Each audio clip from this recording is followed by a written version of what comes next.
What's up guys? Luke here from Luke's Points and Miles, and today we're going to talk about airline status. Now those of you who follow the channel know that I'm currently working to gain status with both Delta Airlines and American Airlines in 2022.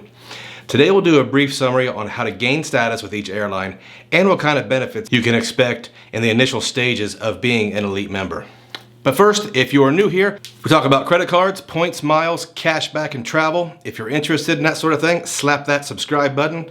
We are a growing channel and we are putting out consistent material with no spam. If at any time you get any value or entertainment from this video, give us some props by hitting that like button. It definitely helps with the almighty algorithm and it'll get this video in front of more people. Okay, I will link the part 1 of the status quest in the description if you'd like to catch up before watching this video. Have you ever wondered what it would be like to gain status with your preferred airline? Well, I have. So in 2022, I'm going to try and achieve even low-level status with Delta and American Airlines, and I'm going to report to you if it's worth it and what perks you can expect. First off, what seems like my primary airline, Delta. To earn status with Delta, you must meet 2 different categories of qualifications.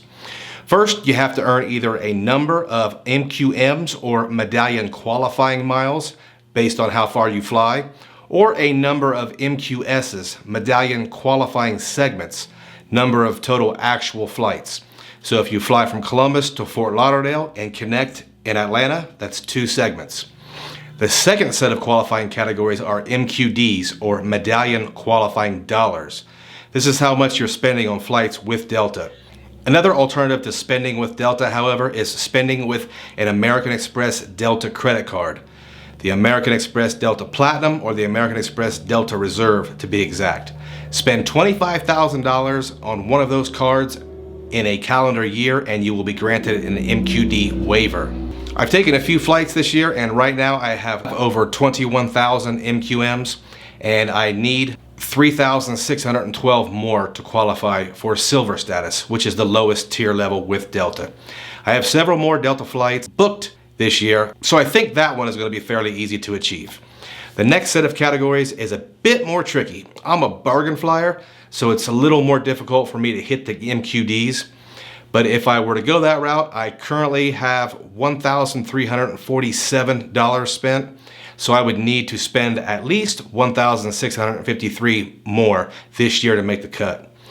Like I said before, I have several Delta flights scheduled, and prices have really jumped up, so I don't think that'll be a problem this year.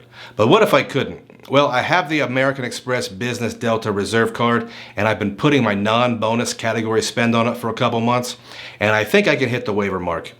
In addition to putting the $25,000 spend on that card, I can put $30,000 spend on it and receive a bonus of 15,000 MQMs, putting me closer to the next status tier up.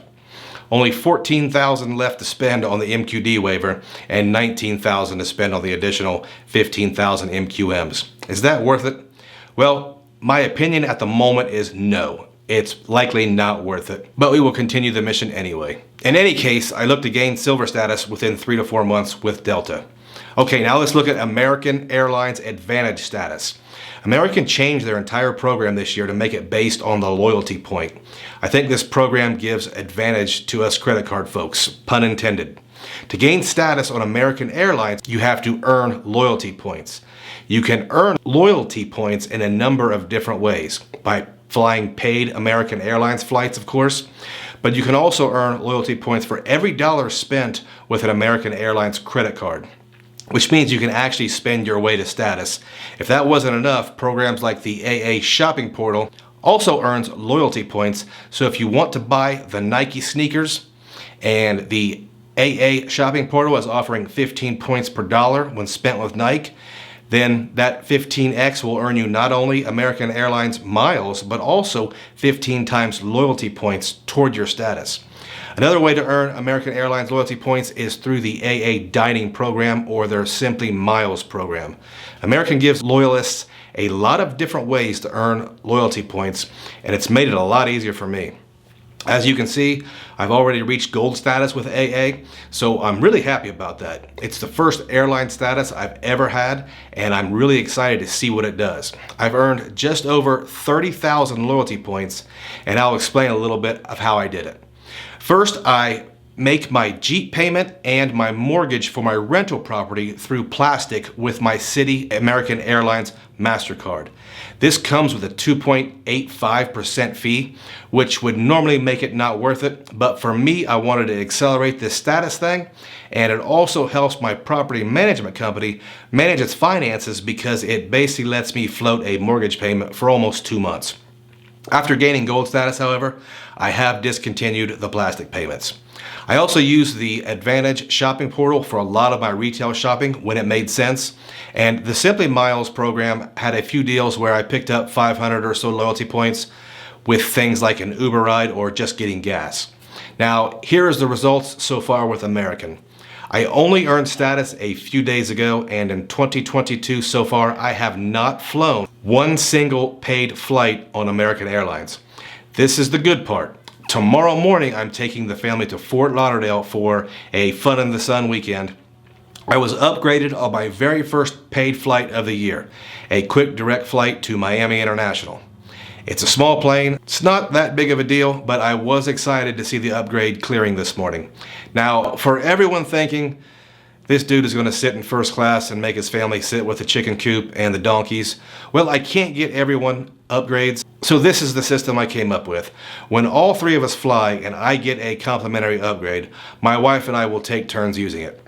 I don't mind sitting in cattle class on a short flight, and my wife would actually make a better use of the complimentary drinks in first. Plus, I'm in this for the game as much as the actual upgrades anyway, so we'll share.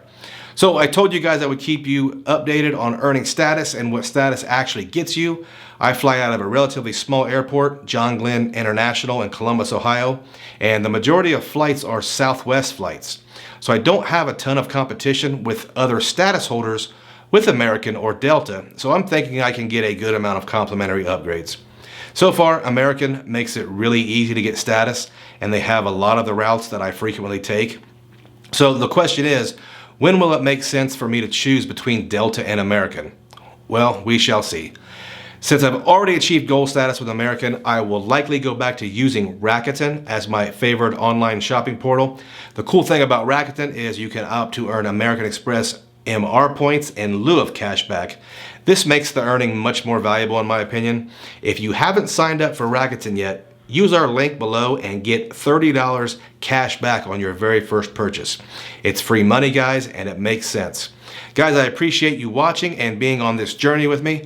Check me out on socials. I will have tons of pictures of South Florida and Fort Lauderdale Conrad in particular this weekend. And if you stayed all the way to the end, thank you.